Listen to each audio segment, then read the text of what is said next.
Namaskar everyone, my name is Naveen Yadav and I am faculty of physics at Rawat Public School. Now in this video we will learn a topic of chapter number 4, that is magnetic effect of electric current. Okay, and the name of the topic is magnetic field at a center of circular current loop. Okay, so I am writing that is magnetic field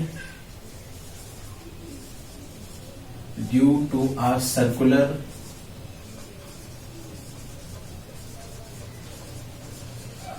current loop, and where we need to find out that is at center.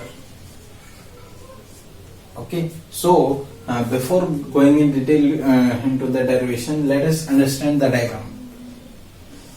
So let's suppose this is a circular current loop, because of which we need to find out magnetic field, and at the center we need to calculate.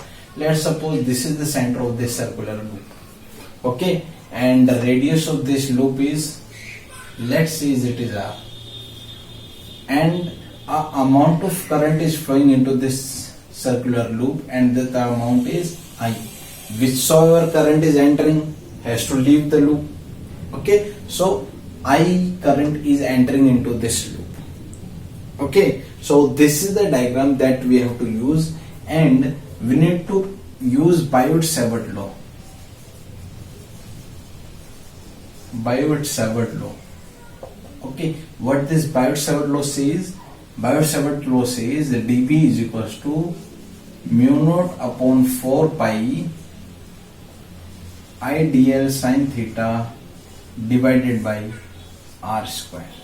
Okay, this is Biot-Savart law, or we can write down this in vector form as well. That is mu naught upon 4 pi I dl r divided by r cube. Okay, so in this is the Biot-Savart law in the vector form. Okay, we need to use the previous one only. So let us not go for this. Now this point, that is this center, will subtend the angle 90 degree at all the points of this current carrying element. If this current carrying element is at this point, okay, then it will subtend a 90 degree angle. If this current carrying element is here, then it will definitely substitute 90 degree angle. Let's suppose this point is here, then it will subtend a 90 degree angle. And at any of the point, okay, this center will always subtend a 90 degree angle on the surface. Okay, so here the angle is, that is sin theta will becomes 1, because theta is here 90 degrees. So we can write down this expression, this magnetic field dB is equals to mu naught upon 4 pi I dl divided by r square only. Okay, this is the magnetic field, and the angle here is 90 degree. Okay, now we need to calculate, and this is a very small magnetic field. We need to calculate entire magnetic field. So what we'll do? We will integrate this. Okay, so dB integration is b. Here mu naught upon 4 pi I and r square. All these are constant, only you need to integrate this dl.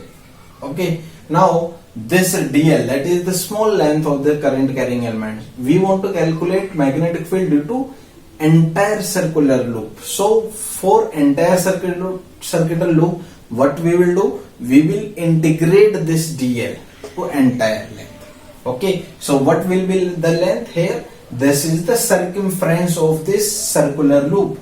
Okay, so I'm writing here, I'm erasing this one. So integration of dB is equals to b mu naught upon 4 pi I and this r square, as it is integration of dl is 2 pi r, that is entire circumference of this circle.